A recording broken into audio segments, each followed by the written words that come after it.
नमस्कार दोस्तों, कनाय sir YouTube channel पर आपका स्वागत है। कल हम लोग पढ़े थे दिल्ली सल्तनत एंट्री किए थे और उसमें कुतुबुद्दीन ऐबक के बारे में हम लोग अच्छी तरह से समझे थे। यानी गुलाम वंश जो संस्थापक थे कुतुबुद्दीन ऐबक, उसका हम लोग पूरा लेक्चर दिए थे। आज हम लोग पढ़ेंगे कुतुबुद्दीन ऐबक के आगे कौन शासक बने थे। उसका नाम है आराम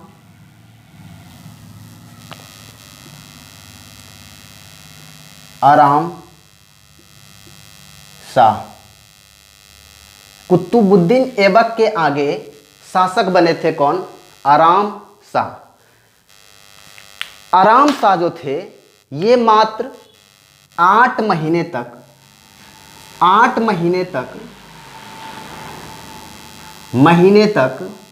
ये शासन किए थे।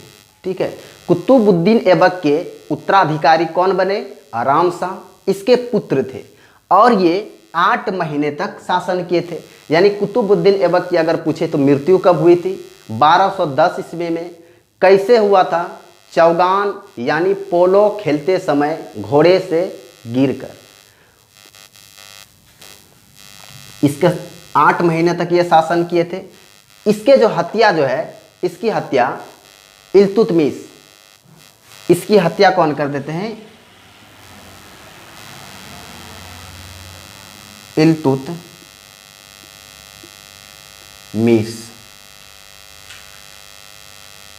इसकी हत्या इल्तुतमिश ने कर दिए और इल्तुतमिश ने 1210 ईस्वी में गद्दी पर बैठ गए। ठीक है। इल्तुतमिश गद्दी पर कब बैठे थे? 1210 ईस्वी में। 1210 से 1236 ईस्वी तक शासन किए हैं इल्तुतमिश। इल्तुतमिश कब शासन किए थे? 1210 से 1236। 1210 में ऐबक की मृत्यु हो जाती है। उसके उत्तराधिकारी जो हुए आराम शाह। आराम शाह मात्र 8 महीने तक शासन किए थे। आपको कहीं कहीं मिलेंगे 1211 में इल्तुतमिश बैठे थे। ठीक है। और कहीं कहीं मिलेंगे 1210 ईस्वी में इल्तुतमिश गद्दी पर बैठे थे।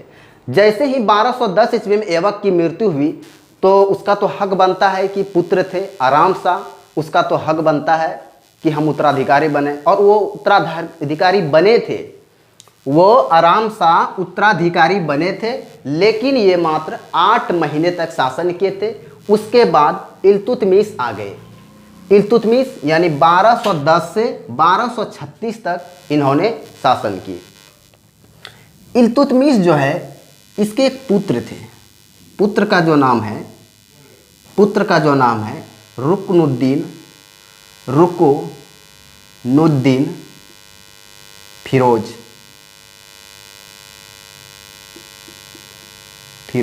ठीक है। रुकनुद्दीन फिरोज इसके पुत्र थे। और इसकी पुत्री जो थी राजिया सुल्तान।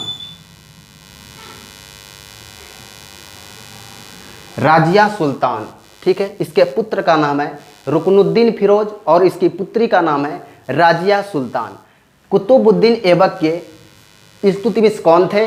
गुलाम भी थे और बाद में ऐबक ने अपनी पुत्री यानी अपनी बेटी का विवाह इल्तुतमिश से करवा दिया था। यानी वो दामाद भी बन गए। यानी पहले गुलाम थे और बाद में ये दामाद बन गए थे। कौन? इल्तुतमिश। अगर क्वेश्चन में आपको पूछे कि दिल्ली सल्तनत में कितने वंश थे? 5 वंश थे। हम लोग कल इसका डिटेल से जाने थे। कौन कौन थे?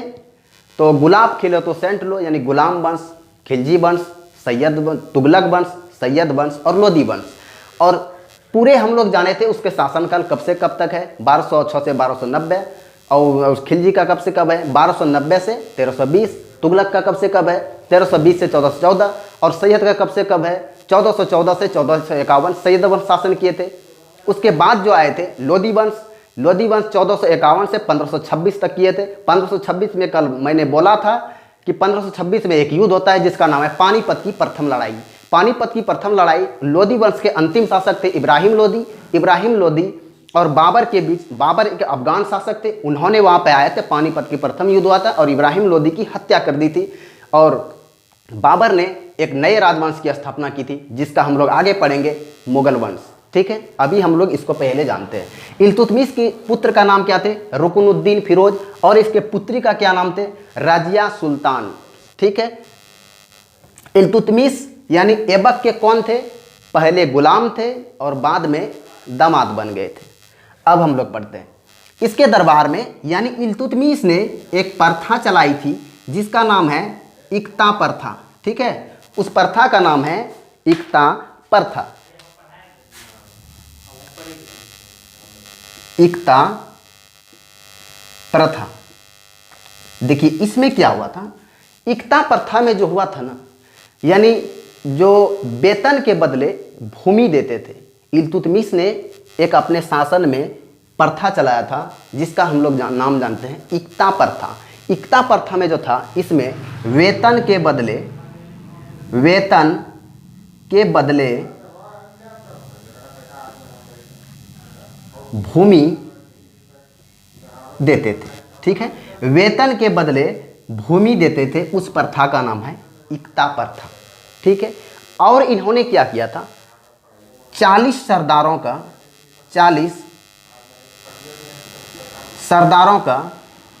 एक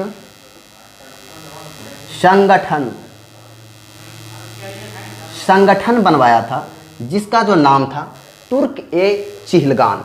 ठीक है, उसको बोलते हैं तुर्क ए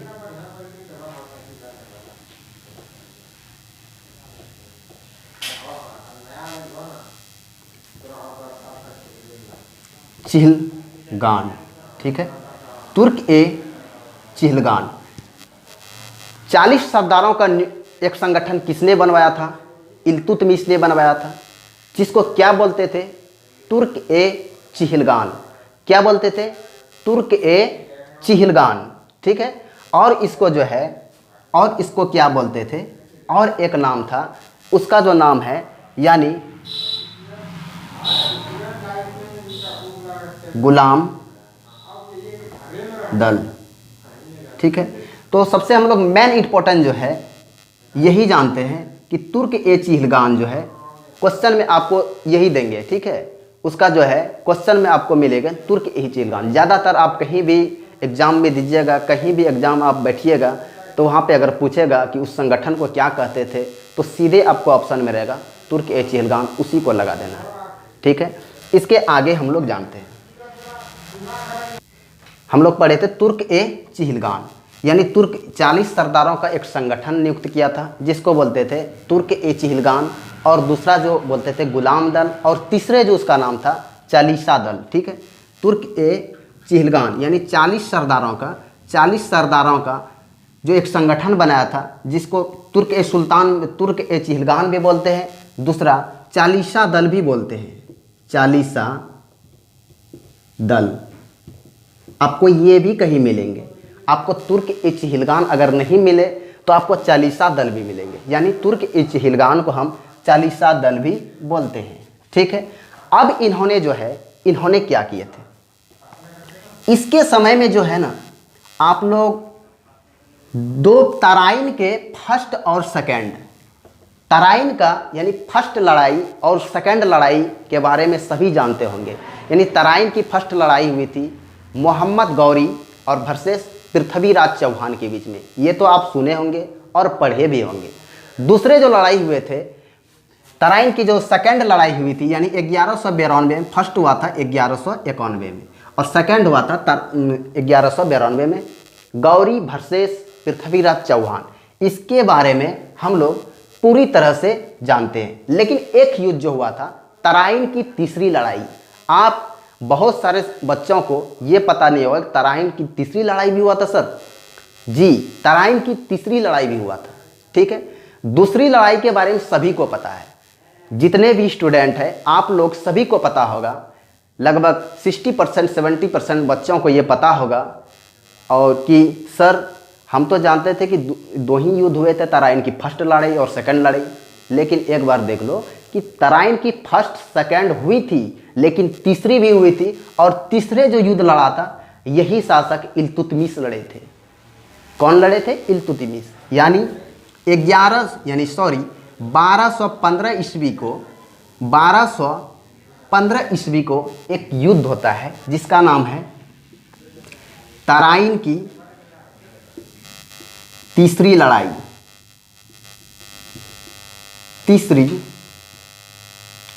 तीसरी लड़ाई, ठीक है। तराइन की जो तीसरी लड़ाई हुई थी किसके किसके बीच में हुई थी आपको पता है? इल्तुतमिश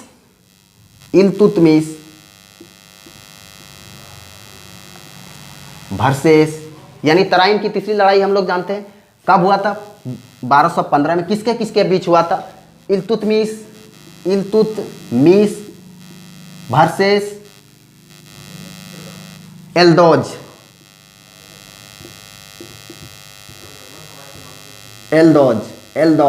ठीक है।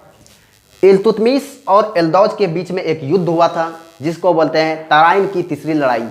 आज जो हम लोग का जो है लाइट का थोड़ा सा प्रॉब्लम है, बारिश आज दिन भर हुआ है, इसी के कारण थोड़ा सा लाइट का आज प्रॉब्लम है, थोड़ा सा दिक्कतें आ रही है। तीसरी लड़ाई हुई थी, तराइन की तीसरी लड़ाई किसके किसके बीच में हुआ था? इल्तुतमिश और एल्दोज के बीच में। एल्दोज ये कौन थे? एल्दोज जो है गजनी वाला जो क्षेत्र थे ना, गजनी वाला जो क्षेत्र थे वहीं पे ये राज कर रहा था जिसका नाम था एल्दोज, ठीक है। गजनी वाला जो क्षेत्र था उसी पे राज कर रहा था कौन? एल्दोज राज कर रहे थे, ठीक है। यही जो है इल्तुतमिश से लड़ने आया था। यानी तराइन की तीसरी लड़ाई, अगर क्वेश्चन में आपको पूछे सर तराइन की तीसरी लड़ाई कब हुआ था? 1215 ईस्वी में। याद रखिएगा तराइन की तीसरी लड़ाई हुई थी 1215 ईस्वी में। 1215 ईस्वी में किसके किसके बीच हुआ था सर? इल्तुतमिश और एल्दोज के बीच हुआ था। सर एल्दोज है कौन? एल्दोज गजनी के जो है गजनी वाला क्षेत्र में जो है ये राज कर रहा था एल्दोज, ठीक है। यहाँ तक तो कोई किसी को दिक्कत नहीं है। अब क्या होता है? अब कहानी का एक नया मोड़ लेता है, ठीक है। यानी एक जो ख्वारिज्म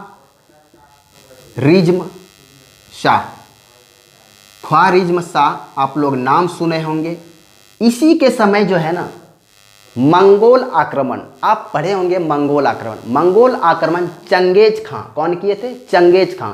इसी के समय जो है ख्वारिज्म शाह ये उस क्षेत्र में पहले राजा थे और शासन कर रहे थे। लेकिन इसके समय में एगो क्या होता है, बहुत बड़ी घटना होता है, मंगोल आक्रमण हुआ था। किसने किया था? चंगेज खां ने। किसने किया था? चंगेज खां ने। मंगोल आक्रमण किसने किया था? चंगेज खां ने। लेकिन उस समय जो यहाँ के राजा थे ना, इस क्षेत्र के राजा जो थे, इसका बेटा था जिसका नाम था इसका बेटा का हम लोग नाम जान रहे हैं यहाँ से, ठीक है। मंगोल आक्रमण कब हुआ था? ख्वारिज्म आपको पूछे मंगोल आक्रमण कौन किए थे? चंगेज खां। इसके बेटे का जो नाम था जल्लाउद्दीन मंगबरनी। याद रखिएगा इस नाम को, जल्लाउद्दीन मंगबरनी, ठीक है। ये कौन थे? जल्लाउद्दीन मंगबरनी ख्वारिज्म शाह के पुत्र थे। आपको पता होगा मैंने पिछले वीडियो में जब हम गौरी के बारे में पढ़ रहे थे तो उस समय ये पढ़े थे कि ख्वारिज्म शाह जो है 1203 ईस्वी में अंधखुद एक क्षेत्र पड़ता था, अंधखुद, ठीक है। अंधखुद में 1203 ईस्वी में गौरी से ये लड़े थे और गौरी को बुरी तरह से इन्होंने पराजित किया था। ख्वारिज्म शाह वहाँ पे पहले शासन कर रहे थे। जैसे ही आपको मैं पिछले जब गौरी के बारे में पढ़ रहे थे हम लोग, तो उसके पूरा डिटेल हम लोग पढ़ रहे थे, तो ख्वारिज्म शाह को मैंने वहाँ पे एक वर्णन किया था। ख्वारिज्म शाह उस क्षेत्र का राजा थे जिस समय गौरी आ रहे थे। और 1203 ईस्वी में अंधखुद एक क्षेत्र पड़ता है, वहीं पे गौरी और ख्वारिज्म शाह के बीच युद्ध हुआ था। गौरी और ख्वारिज्म शाह के बीच हुआ था, लेकिन गौरी जो है पूरी तरह से पराजित हो गया था और ख्वारिज्म शाह जीत गया था। तो इसी का बेटा है जल्लालुद्दीन मंगबरनी। जलालुद्दीन मंगबरनी, इसको पढ़िएगा, जलालुद्दीन मंगबरनी। इसी के समय यानी जलालुद्दीन मंगबरनी के समय मंगोल आक्रमण चंगेज खाने करते हैं। तो इन्होंने क्या किए, जलालुद्दीन मंगबरनी क्या किए, मंगबरनी साहब जब चंगेज खान ने आक्रमण किए तो मंगबरनी साहब ये भाग गए दिल्ली। कहाँ भाग गए सर, दिल्ली भाग गए और दिल्ली इल्तुतमिश के पास आए और इल्तुतमिश से कहा कि महाराज हमें बचा लीजिए, ठीक है। तो इल्तुतमिश ने क्या किया, इसको शरण नहीं दिया। दिल्ली जब भागे थे, यहाँ पे कौन थे, इल्तुतमिश थे, और इल्तुतमिश के पास जैसे आया तो इन्होंने जो यहाँ के इल्तुतमिश ने बोला कि हम आपको यहाँ पे शरण नहीं देंगे, आप यहाँ से चले जाइए। अगर ये इल्तुतमिश ने थोड़ा सा गलती करता कि इल्तुतमिश ने अगर इसका साथ यानी रख लेता तो चंगेज खां भारत पर आक्रमण कर देते। अगर ये नहीं रखा तो चंगेज खां उसी से यानी चंगेज खां उसी जगह से क्या हुए, वापस घूम गए।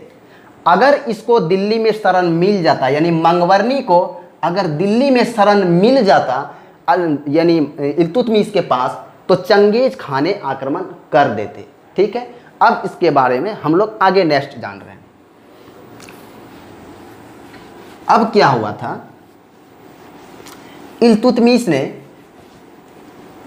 न्याय मांगने के लिए इन्होंने एक प्रथा चलाई थी, ठीक है। न्याय मांगने के लिए इल्तुतमिश ने लाल वस्त्र धारण करने के लिए बोला था। यानी आपको न्याय चाहिए तो लाल वस्त्र पहन के आप जाइए, इसका मतलब होता है कि आप न्याय मांग रहे। इन्होंने ये प्रथा लागू किए थे, ठीक है। इन्होंने क्या किए थे, ख्वाजा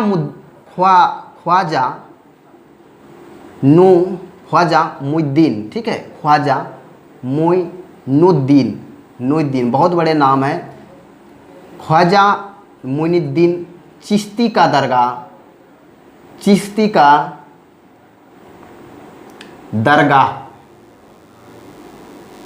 ख्वाजा मोइनुद्दीन चिश्ती का दरगाह कहाँ बनवाया था सर, अजमेर में बनवाया था। अजमेर आपको पता है राजस्थान में है। तो क्वेश्चन पूछे कि ख्वाजा मोइनुद्दीन चिश्ती का दरगाह कहाँ है, तो अजमेर में है। किसने बनवाया था, इल्तुतमिश ने बनवाए थे। इल्तुतमिश के बारे में हम लोग पढ़ रहे हैं। ख्वाजा मोइनुद्दीन चिश्ती का दरगाह किसने बनवाया था, इल्तुतमिश ने बनवाया था। कहाँ पे बनवाया था, अजमेर राजस्थान में बनवाया था, ठीक है। अब क्या किया, इन्होंने सिक्के चलाए थे शुद्ध अरबी का, यानी इन्होंने एक सिक्के चलाए थे शुद्ध अरबी, ठीक है, शुद्ध अरबी का सिक्के चलाए थे, जिसका जो नाम था, एक का था टांका, एक का क्या नाम था, टांका, और दूसरा थे जीतल, ठीक है। टांका यानी क्या थे, चांदी का, और जीतल जो थे ये तांबा का। शुद्ध अरबी का सिक्का चलवाया था। किसने चलवाया था, आपका जाके यही इल्तुतमिश ने चलवाया था। और पहले सिक्का का नाम क्या था, यानी टांका, और दूसरे जो था जीतल। टांका किसका बना हुआ था, चांदी का, और जीतल किसका बना हुआ था, तांबा का, ठीक है। अब इन्होंने क्या किया, और एक सिक्के चलवाए, और उसमें क्या किए, इल्तुतमिश ने एक सिक्के चलवा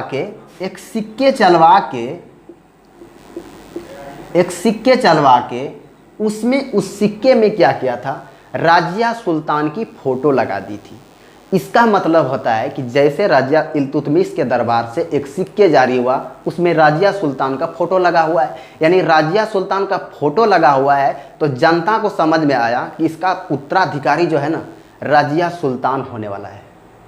इसका पता चल गया, यानी सिक्के जब जारी किए उसमें फोटो अंकित है, और उसमें पता चल गया कि राजिया सुल्तान जो है अब उत्तराधिकारी होने वाला है, ठीक है। एक सिक्के चलवाए तो उसमें राजिया सुल्तान का फोटो लगा दिया था, यानी लोगों को पता चलने लगा कि अब की बार जो उत्तराधिकारी होगा राजिया सुल्तान होने वाली है। लेकिन क्या हुआ, देखिए आप यहाँ से एक समझिए, 40 सरदारों का जो संगठन था, जिसको बोले थे तुर्क ए चिहलगान, यानी चालीसा दल भी बोलते हैं, इन्होंने क्या किए, राजिया सुल्तान को शासिका नहीं बनने दिया। और किसको बनने दिया? रुकनुद्दीन फिरोज को, ठीक है, फिरोज को बना दिया। किसने बना दिया?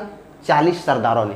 जब इल्तुतमिश की मृत्यु हो गई, यानी 1236 में इल्तुतमिश की मृत्यु हो जाती है, ठीक है, 1236 में इल्तुतमिश की जब मृत्यु हो जाती है तो इन 40 सरदारों ने रुकनुद्दीन फिरोज को गद्दी पे बैठा दिया। इसके बाद क्या होता है, आप लोग थोड़ा सा ध्यान दीजिएगा इस जगह, ये बहुत समझने वाला है। इस जगह क्या होता है, 1236 में यानी इल्तुतमिश की मृत्यु हो गई और 40 सरदार यानी तुर्क ए चिहलगान जो थे, इन्होंने रुकनुद्दीन को गद्दी पे बैठा दिया। बनना कौन चाहती थी? राजिया सुल्तान। उसको गद्दी पे नहीं बैठाया। किसको बैठा दिया? रुकनुद्दीन को बैठा दिया। किसने? 40 सरदारों ने। अब राजिया ने क्या किया? राजिया ने यानी न्याय मांगने की जो प्रथा थी, यानी लाल वस्त्र धारण कीजिए और न्याय मांगिए, उसका मतलब ये होता था। तो राजिया सुल्तान ने क्या किया?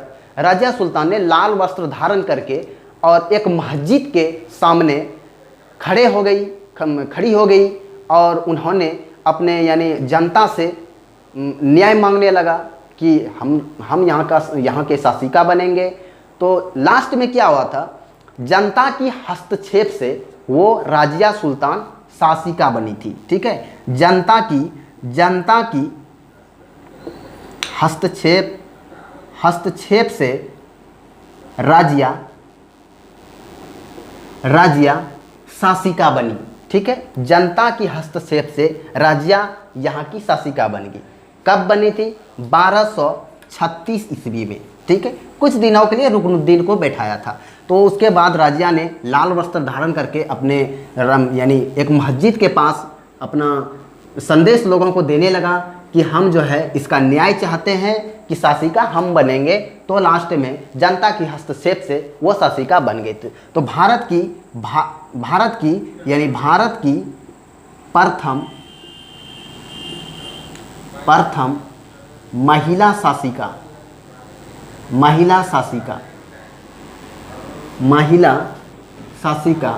कौन थी? तो राजिया सुल्तान, ठीक है।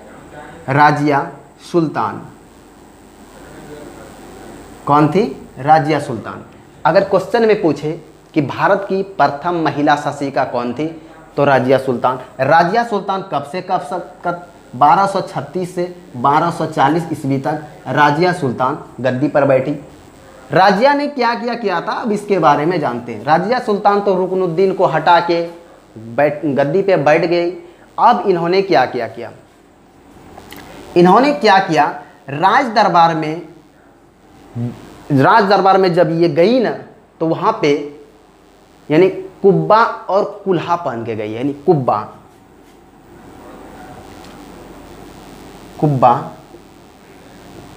और कुल्हा। तो कुब्बा का मतलब होता है कोट और कुल्हा का मतलब होता है टोपी। कुब्बा का मतलब होता है कोट और कुल्हा का मतलब होता है टोपी। यानी राजिया सुल्तान प्रथम महिला शासिका थी जिन्होंने पर्दा प्रथा को त्याग कर, यानी पर्दा प्रथा को त्याग कर कुब्बा और कुल्हा यानी कोट और टोपी पहनकर राज दरबार जाने वाली प्रथम महिला शासिका राजिया सुल्तान थी। क्वेश्चन में अगर सीधे पूछे कि कौन सी महिला शासिका है जिन्होंने प्रथम पर्दा प्रथा की त्याग की थी, तो वो थी राजिया सुल्तान। प्रथम महिला शासिका कौन थी? तो राजिया सुल्तान। और इसके बाद हम लोग जानते हैं, तो सर पर्दा प्रथा का मतलब क्या होता है? पर्दा प्रथा का मतलब क्या होता है? तो इसके बारे में हम लोग थोड़ा सा जानते हैं, ठीक है। हम लोग राजिया सुल्तान के बारे में जान रहे हैं। राजिया सुल्तान ने क्या किया? पर्दा प्रथा को त्याग करके कुल्हा और यानी कुब्बा और कुल्हा यानी कोट और जैकेट पहन के राज दरबार में जाने लगी। उस समय जो होते थे दोस्तों, यानी 3 प्रथा का प्रचलन बहुत था। एक था सती प्रथा, दूसरे थे पर्दा प्रथा, ठीक है, और तीसरे नंबर पे जो थे यानी 2 नंबर 1 नंबर, और तीसरे जो नंबर में थे नियोग प्रथा। दोस्तों इधर थोड़ा सा ध्यान दीजिएगा दोस्तों, यानी सती प्रथा और प्रदा प्रथा और नियोग प्रथा। ठीक है, हम लोग पढ़े कि राजिया सुल्तान प्रथम महिला शासिका थी जिन्होंने प्रदा प्रथा को त्याग कर कुब्बा और कुल्हा यानी कोट और टोपी पहनकर राज दरबार में जाने वाली प्रथम महिला शासिका राजिया सुल्तान थी। प्रदा प्रथा उस समय, सती प्रथा और नियोग प्रथा, ये 3 प्रथाएं थी। सती प्रथा को मैंने पिछले वीडियो में बताया था कि सती प्रथा का मतलब होता है कि किसी महिला का अगर पति मर गया, किसी महिला की पति की अगर मृत्यु हो गया, तो उस महिला ने क्या करता था, उसके चिता पे यानी उसको जला दिया जाता था, यानी उसके चिता पे जला दिया जाता था, वो होता था सती प्रथा। आप लोग थोड़ा सा गौर से समझिएगा, इस बात को मैं लिखूंगा नहीं, थोड़ा सा आप लोग समझ लीजिएगा। सती प्रथा वो चीज़ होता था जब किसी महिला का अगर पति की मृत्यु हो गया तो उन्होंने उसके पत्नी को उसके ही चिता पे जला दिया जाता था, वो होता था सती प्रथा में। और प्रदा प्रथा में मतलब क्या होता है, प्रदा प्रथा में क्या होता है, इसमें जो है यानी महिलाओं का जो यानी पहनावा ओढ़ावा है, यानी आप लोग जानते हैं कि देखिए आप मुसलमान धर्म में खास करके ये प्रथा जो है बहुत ही प्रचलन है और अभी भी प्रचलन है। हिंदू धर्म में थोड़ा सा क्या हुआ है कि थोड़ा सा आजकल त्याग देता है। प्रदा प्रथा का मतलब होता है कोई भी महिला अपना जो यानी पल्लू जो होता है सर पे, वो यानी नीचे नहीं गिरने देना। ठीक है, यानी अपने जो सर पे यानी जो रखते हैं, पल्लू जो रखते हैं, तो उसको यानी क्या करते हैं, उसको अपना मतलब इसको यहाँ तक इसको झाँप के रखते हैं। ये हुआ पर्दा प्रथा, यानी आप पर्दा प्रथा को समझ रहे हैं, पर्दा प्रथा का आप उल्लंघन नहीं कर रहे हैं। अगर सीधे यानी आप जैसे मन तैसे घूमिएगा, कोई होता है लेडीज कि हम जैसे मन तैसे घूम रहे हैं, तो वो पर्दा प्रथा की त्याग कर रहे हैं। जैसे मुसलमान धर्म में यानी बुरखा जो पहनती है महिलाएं, वो पर्दा प्रथा का ही प्रचलन है। आप सीधे तौर पर समझिए, मुसलमान धर्म में आप देखते होंगे कि महिलाएं जो है वो आपको कहीं नहीं दिखाई यानी कहीं नहीं देखेंगे आप, उसका एक सुरक्षित एक व्यवहार ही अच्छा होता है, यानी एक बुरखा पहन के वो चलती है, तो वही पर्दा प्रथा है, समझ गए होंगे। और नियोग प्रथा क्या होता है, नियोग प्रथा में अगर किसी महिला का अगर पति मर गया, यानी किसी महिला का अगर पति मर गया, तो उस महिला का जो शादी होता था उसके रिश्तेदार में देवर लगना चाहिए, या तो चचेरे ममेरे फुफेरे जैसे भी हो, यानी रिश्तेदार में देवर ही लगना चाहिए। उसी से शादी हुआ करता था, जिसी को बोलते हैं यानी इसी को बोलते हैं नियोग प्रथा। आप लोग समझ गए होंगे अच्छी तरह से। नियोग प्रथा किसको बोले, यानी किसी महिला का अगर पति का उसके पति के अगर मृत्यु हो गया, तो उस महिला ने अगर शादी जो करेगा ना, यानी उसके रिलेशन में देवर लगना चाहिए। उसके रिलेशन में कौन लगना चाहिए, देवर लगना चाहिए। या अपना अगर हुआ तो बहुत बेस्ट है, अगर यानी चचेरा ममेरा फुफेरा बहुत सारे हैं, तो उसमें यानी रिलेशन में एक चीज़ आप लोग जानना कि उसमें रिलेशन में देवर ही लगना चाहिए, उसी से शादी करना चाहिए, उसी से शादी होता था, जिसको बोलते थे नियोग प्रथा। आप लोग तीनों प्रथाओं के बारे में मैंने अच्छी तरह से बता दिया और तीनों प्रथाओं के बारे में हम लोग जान चुके। ठीक है, अब हम लोग आगे बढ़ते हैं।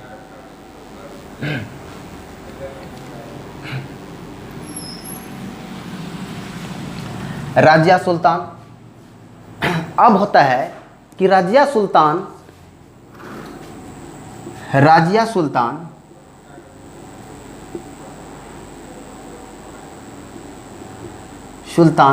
के पति थे, के पति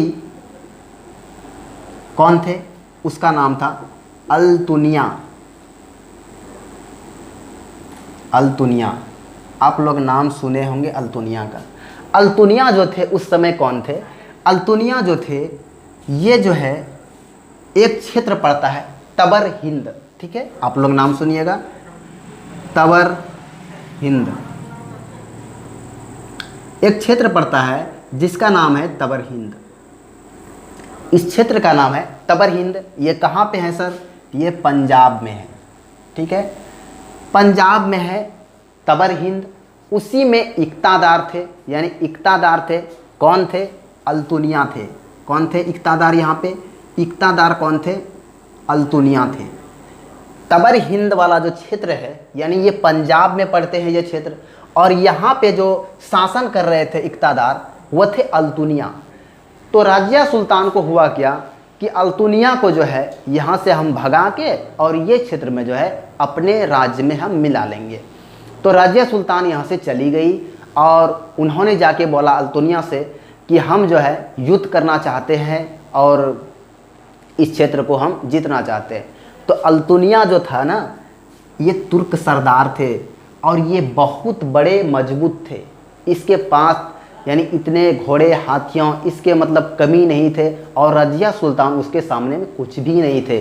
तो रजिया सुल्तान जैसे ही लड़ने गई तो रजिया ने क्या किया, डर के मारे इससे नहीं लड़ा था। रजिया ने क्या किया था, रजिया ने डर के मारे इससे लड़ा भी नहीं और रजिया ने क्या किया, बोला कि हम आपसे जो है शादी का प्रस्ताव रखना चाहते हैं। किसको बोला, अल्तुनिया को बोला। तो अल्तुनिया लास्ट में शादी कर लिया और यानी अल्तुनिया और रजिया जो है लास्ट में क्या होता है, शादी कर लिया। यानी रजिया के पति का नाम क्या हुआ, अल्तुनिया। अल्तुनिया कौन थे सर, तबर हिंद के पंजाब वाला जो क्षेत्र पड़ता है ना, तबर हिंद, यहाँ पे ये इक़्तादार थे। यहाँ पे किसी को दिक्कत नहीं है। अब हम लोग आगे पढ़ते हैं। जब शादी कर लिया ना तो यहाँ पे जब ये शादी करके अपना युद्ध क्षेत्र करके जब क्षेत्र जीत करके जब ये वापस आ रहे थे तो कई डाकुओं